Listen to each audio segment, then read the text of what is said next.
She's the first woman to lead a Muslim state, and more often regarded by her supporters as a saint rather than a politician. In the eyes of the West, Pakistan's Benazir Bhutto was a beacon of democracy and a staunch foe of Muslim extremism. But at home, the slain opposition leader was a controversial figure, mired in allegations of corruption and accused of acquiring wealth, over $1.5 billion. This is the big steal.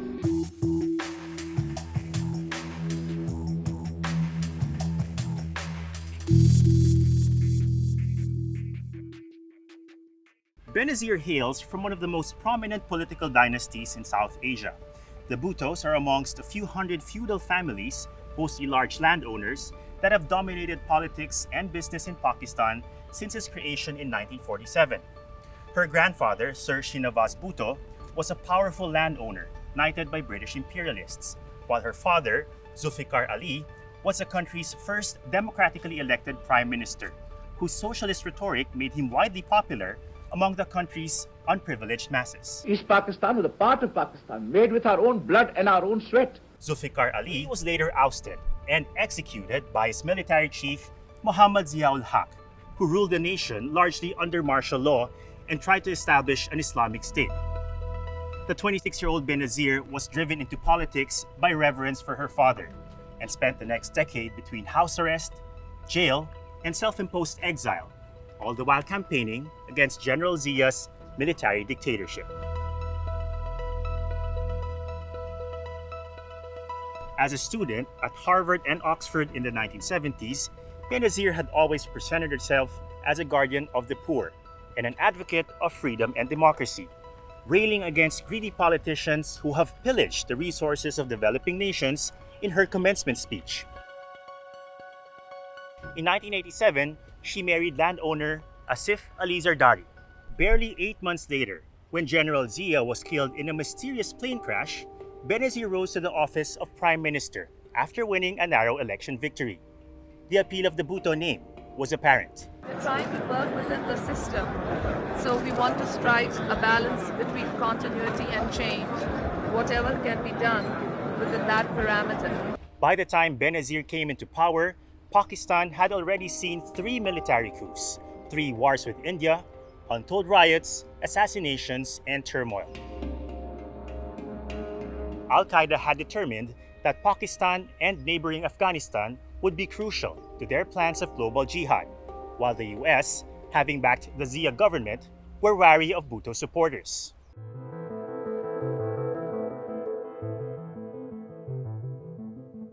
As the first woman to lead a Muslim nation, Benazir was scorned by conservatives and Islamists.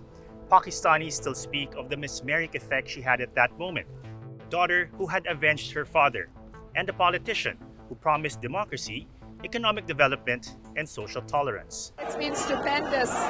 In my wildest imagination, I could never imagine this. It's just been growing from momentum to momentum. Although it would be fair to note that Benazir shunned the left-wing policies of her father in favor of a more conservative approach. Within months, newspapers were headlining allegations of corruption. Zardari had gained the moniker Mr. 10%, a title that other first spouses, including Imelda Marcos of the Philippines and Siti Hartina, wife of Suharto of Indonesia, had held at the time for the alleged commissions they levied for facilitating government deals. 20 months after she took office, Bhutto was dismissed by the president, a rival politician, on grounds of corruption. At home in Karachi, Benazir Bhutto meeting today with her close political advisors. 48 hours after she was dismissed from government, she's convinced it was the work of the army. The new prime minister, she says, is a puppet of the generals.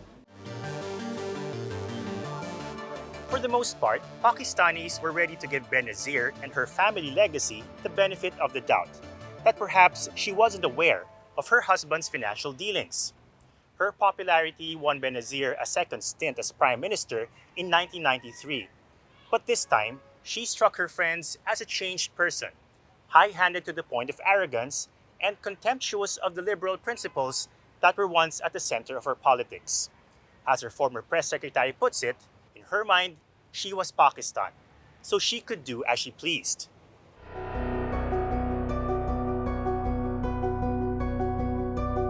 Bhutto's twin posts as Prime Minister and Finance Minister gave her virtually free rein over the economy. She also appointed her husband as Investment Minister, reporting only to herself. Allegedly, Zardari once again began reviewing state programs for opportunities to make money, anything from defense contracts, power plant projects, oil and gas permits, broadcast licenses, to the granting of commodity monopolies, export quotas, and the sale of government lands. The first couple maintained an imperial lifestyle in a $50 million mansion set on 110 acres on a hilltop in Islamabad, complete with a polo field, an exercise track, stabling for 40 polo ponies, and a parking lot for spectators. Officials say Zardari made no attempts to disguise his activities from his wife, holding his meetings in the Prime Minister's residence. Bhutto's second government was once again dismissed abruptly on allegations of widespread corruption and economic incompetence. An inquiry began in Islamabad shortly after, uncovering evidence that her family and associates generated more than $1.5 billion in illicit profits in virtually every sphere of government activity. You have proved it. Yes, they took a lot of money out of the system and it was lying outside the country. They have never declared this income or wealth in their income tax or wealth tax returns. They never declared it to the Election Commission, and they never declared anything to the masses as well.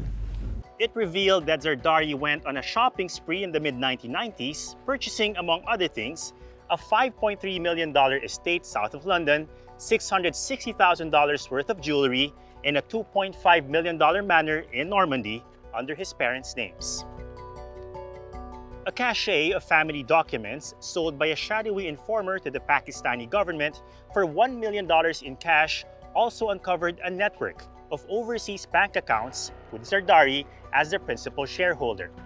Together, the evidence provided an extraordinarily detailed look at high-level corruption in Pakistan, a nation so poor that perhaps 70% of the then 130 million population were illiterate, and millions had no access to schools or hospitals, no shelter, not even safe drinking water.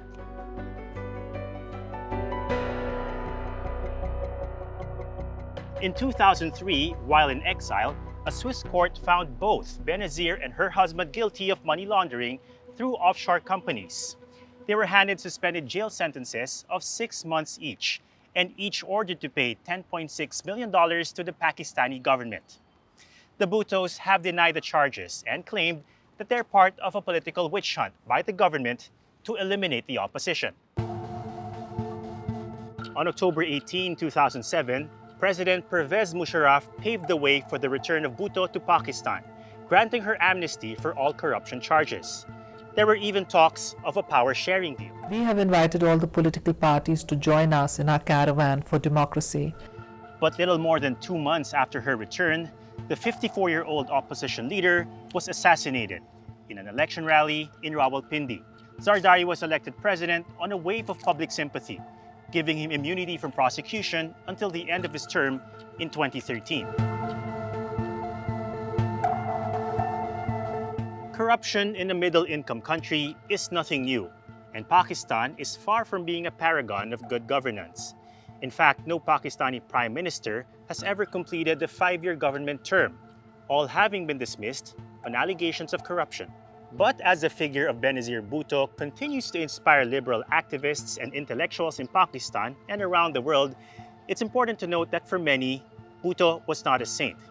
Few progressive measures were introduced during her time, and the economy became so enfeebled that she spent much of her time negotiating new foreign loans and raising taxes, apparently while perpetuating gross abuse of power.